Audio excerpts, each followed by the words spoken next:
আজকে যে শব্দগুলো তোমরা শিখবে এগুলো তোমরা বলতে চাইলেও বলবে না ইনশাআল্লাহ। দেখো, ইফ যদি ইজ হয়, বাট কিন্তু হোয়াট কি, আন্ডার নিচে হ্যাজ আছে, সাবের ইংরেজি কি। এভাবে মুখস্থ করবে, এভাবে মুখস্থ করলে জীবনেও ভুলবে না। একবার আমার সাথে সাথে বলো, ইফ যদি ইজ হয়, বাট কিন্তু হোয়াট কি, আন্ডার নিচে হ্যাজ আছে,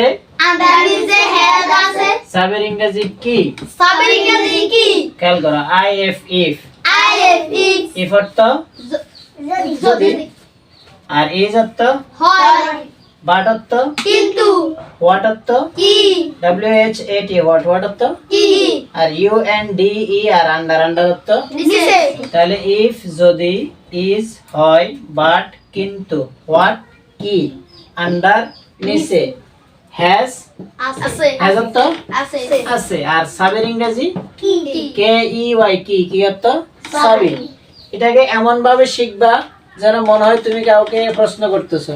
হঠাৎ যদি কাউকে বলো যে ইফ যদি ইজ হয়, বাট কিন্তু হোয়াট কি, আন্ডার নিচে হ্যাজ আছে, সাবের ইংরেজি কি, ও ফুরাই এলে যাবে না, উত্তর দিতে পারবে না। যদি আর ও যদি শিক্ষা থাকে তাহলে চিন্তা করবে যে কি বললো। যে অর্থ যদি ও যা বলছে তা কিন্তু তুমি কিন্তু যা প্রশ্ন করছো উত্তর সাথে সাথে দিয়ে দিছো।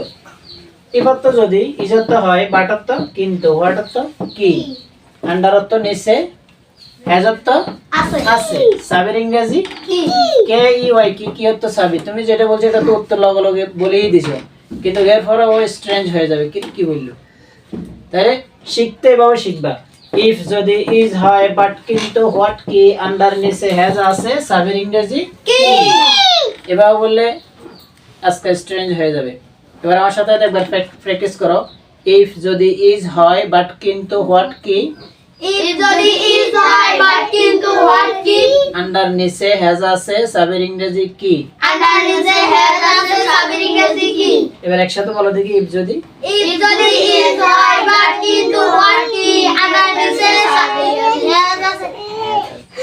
আগে এগুলা এই পড়ার জন্য সবচেয়ে ইম্পর্টেন্ট হলো অ্যাটেনশন, মনোযোগ থাকতে হবে। খেয়াল করো, ইফ আগে এভাবে শিখবা, ইফ অর্থ যদি, ইজ অর্থ হয়, বাট অর্থ কিন্তু, হোয়াট অর্থ কি, আন্ডার অর্থ নিচে, হ্যাজ অর্থ আছে, কি অর্থ সাবি। এভাবে শিখবা। আবার খেয়াল করো, ইফ অর্থ যদি, ইজ অর্থ হয়, বাট অর্থ কিন্তু, হোয়াট অর্থ কি, আন্ডার অর্থ নিচে, হ্যাজ অর্থ আছে, কি অর্থ সাবি। এবার মনে থাকার জন্য একটা কৌশল, মনে রাখার কৌশল হলো কিভাবে, ইফ যদি ইজ হয়, বাট কিন্তু হোয়াট কি, আন্ডার নিচে হ্যাজ আছে, সাবের ইংরেজি কি।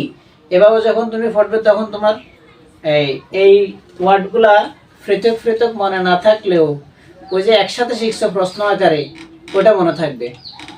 বুঝে আসছে? এবার একবার প্র্যাকটিস করো, ইফ যদি ইজ হয়, বাট কি, আন্ডার নিচে হ্যাজ আছে, সাবের ইংরেজি কি। গুড। এভাবে শিখবা, ইফ যদি ইজ হয়, বাট কিন্তু হোয়াট কি, আন্ডার নিচে হ্যাজ আছে, সাবের ইংরেজি কি।